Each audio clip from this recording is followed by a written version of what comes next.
Yop tout le monde, c'est Magnus, nouvelle vidéo en ce vendredi, une nouvelle vidéo news sur Transformers Rise of the Beasts, ça fait quasiment un mois que je vous en ai pas sorti, et on a eu pour le coup pas mal de vraies nouvelles informations plutôt cool sur le film, donc je vais vous en parler tout de suite. C'est une petite vidéo que je vous fais comme ça, hein, honnêtement, parce que j'ai un mois d'avril qui s'annonce assez chargé d'un point de vue scolaire, notamment avec mes partiels, etc. Donc vous attendez pas à des vidéos incroyables ce mois-ci, je reviendrai avec du contenu un peu plus élaboré, un petit peu plus gros si on peut dire, à partir du mois de mai. Mais voilà, pour le mois d'avril, là on va faire des petites vidéos un petit peu plus tranquilles, que ce soit focus ou autre, mais ce ne sera pas des très gros sujets.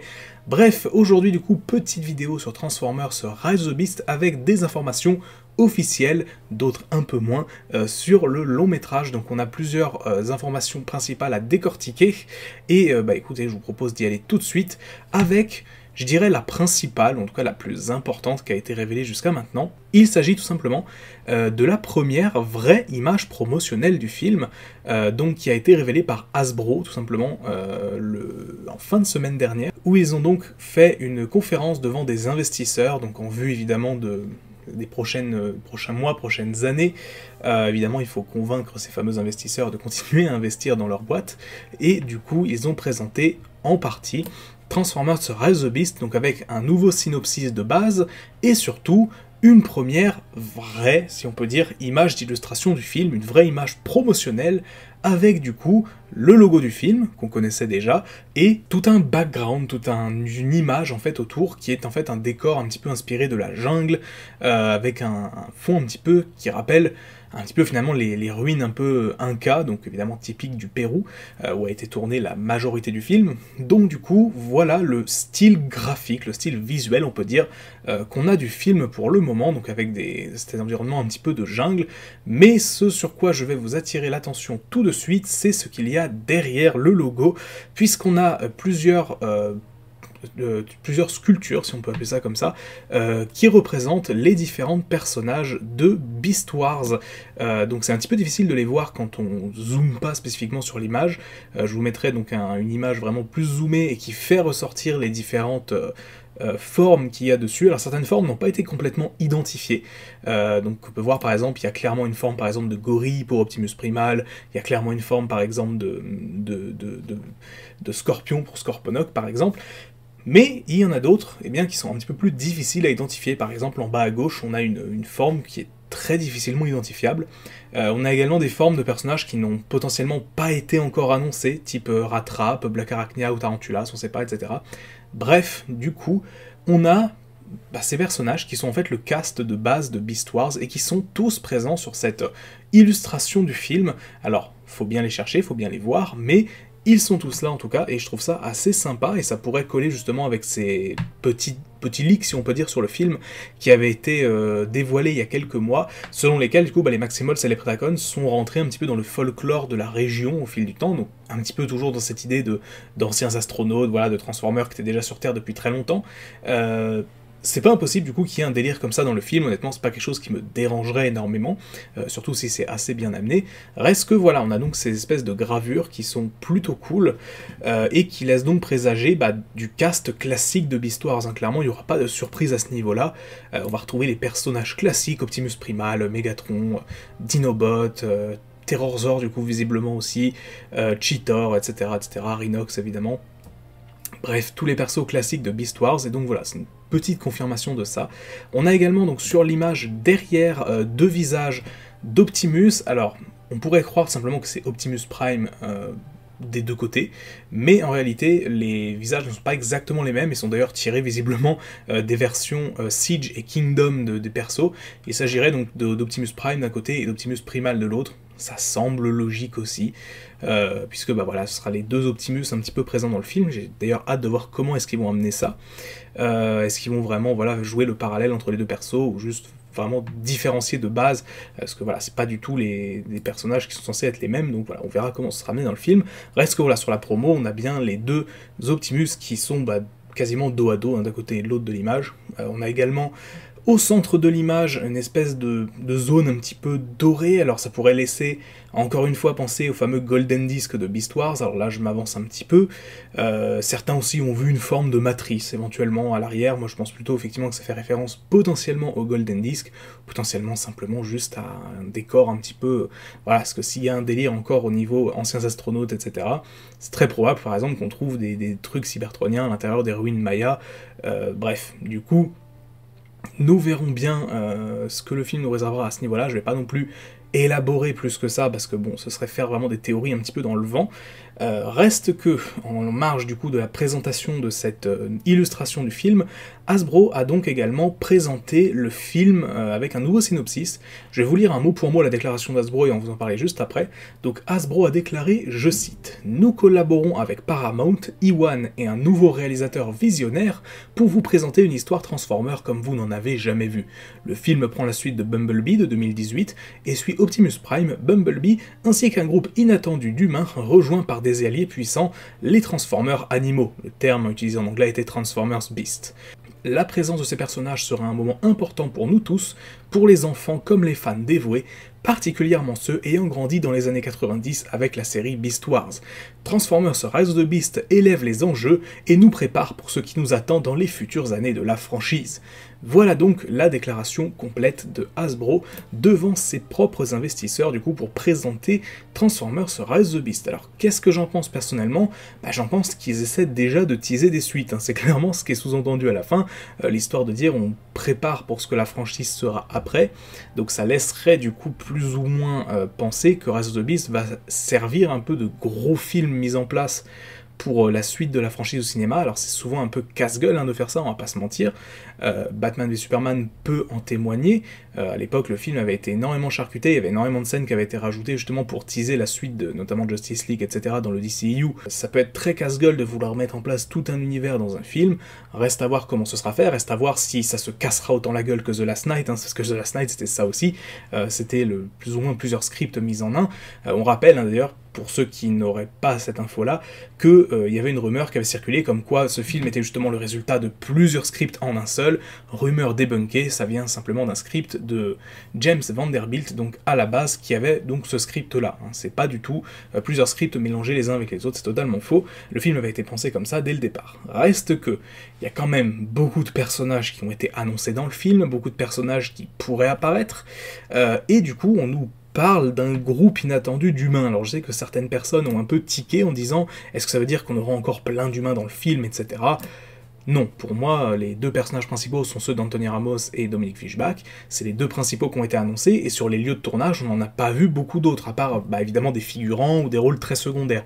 Donc pour le moment, rien n'indique qu'on aura un gros groupe d'humains, comme par exemple pouvait le faire le Bayverse. Si groupe d'humains il doit y avoir, je vois plus par exemple quelque chose comme dans Bumblebee, où on avait concrètement que 3-4 humains principaux.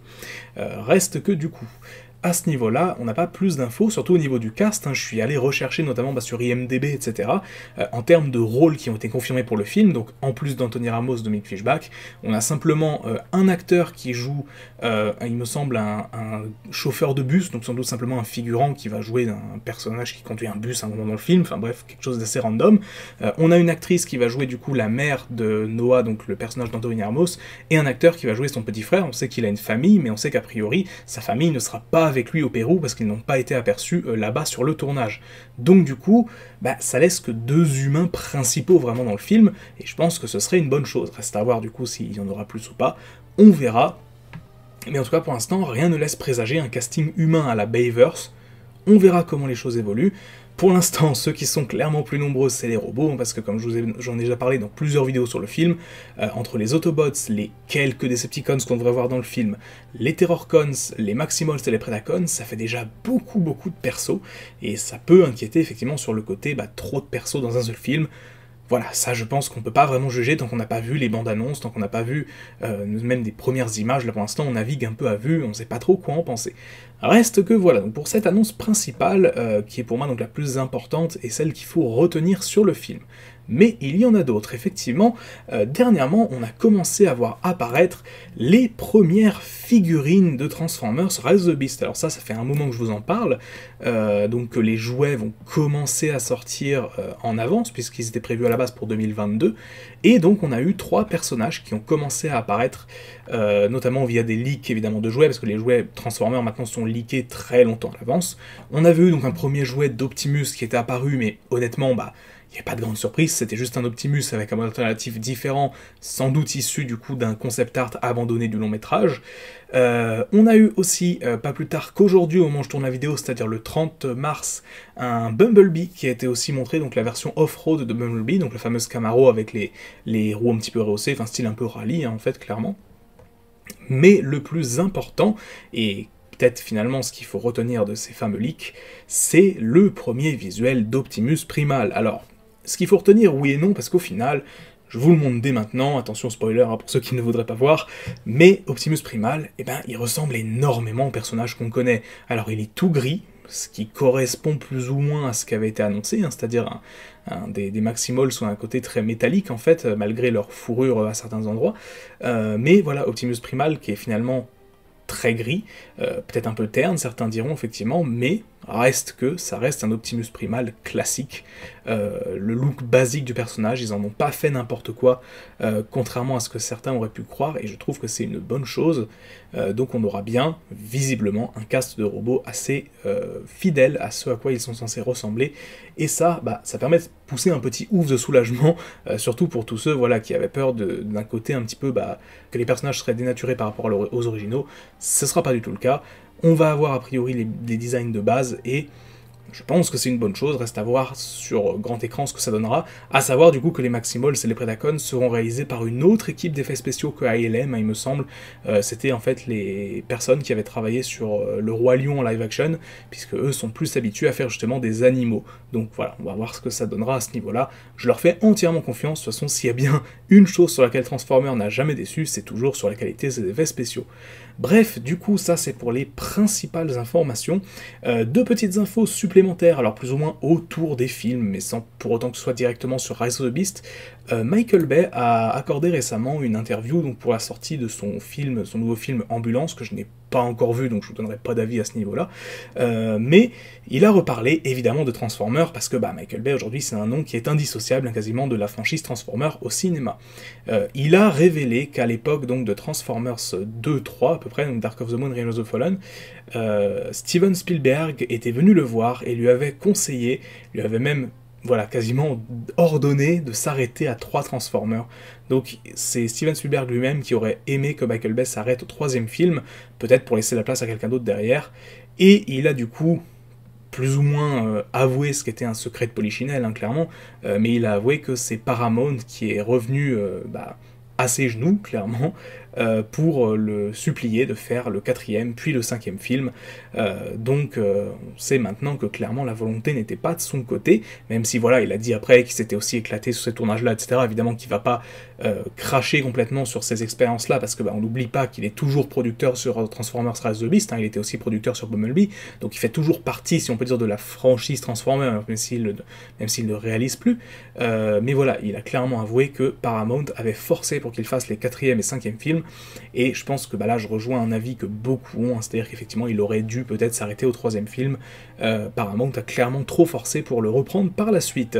Enfin, petite news, si on peut dire, aller à ce niveau-là, même si c'est vraiment pas grand-chose. On a potentiellement donc la campagne marketing du film, on va pas dire qu'il reprend, mais en tout cas, on a une petite vidéo de Dominique Fishback et Anthony Ramos qui était, il me semble, aux Oscars récemment. En tout cas, ça ressemblait, ils étaient en tenue un peu sophistiquée, notamment on notera la tenue d'Anthony Ramos très flashy, on va dire, c'est le moins qu'on puisse dire. Donc eux deux et également Steven Caple, du coup, qui a parlé un petit peu sur son Instagram, qui a publié leur story derrière, donc qui simplement parlait un petit peu de Transformers sur Rise of the Beast vite fait, From Brooklyn to Cybertron, voilà ce qui peut être lu sur cette story. Donc est-ce que du coup moi, avec un esprit un petit peu marketeux, je peux effectivement peut-être voir un côté, bah voilà, qu'il faut recommencer un petit peu à faire monter la sauce pour le film, puisque bah peut-être on va voir une première image, un premier visuel, un petit quelque chose dans quelques temps, on sait pas trop. On va voir, hein, moi je pense que les premières images du film ne tomberont pas avant plusieurs mois encore, mais qui sait, on peut encore être surpris, hein. Je me souviens qu'il me semble que c'était Bumblebee qui avait eu sa première image montrée près d'un an avant la sortie du film, donc en soi, pourquoi pas avoir une image d'ici quelques semaines, même si, voilà, je peux pas trop m'avancer à ce niveau-là. Reste que voilà, donc c'est tout pour ces infos, donc à retenir principalement l'information du coup sur Hasbro qui a présenté un premier visuel du film, donc de l'ambiance générale du film devant ses investisseurs, la plus ou moins du coup rumeur, confirmation des différents personnages de Beast Wars qui seront tous présents, et voilà, donc pour cette petite vidéo news sur Rise of the Beast, j'espère qu'elle vous aura plu. Si c'est le cas, n'hésitez pas comme d'habitude à lâcher un petit like, ça fait super plaisir, et on se retrouve très bientôt pour une nouvelle vidéo. C'était Magnus, ciao.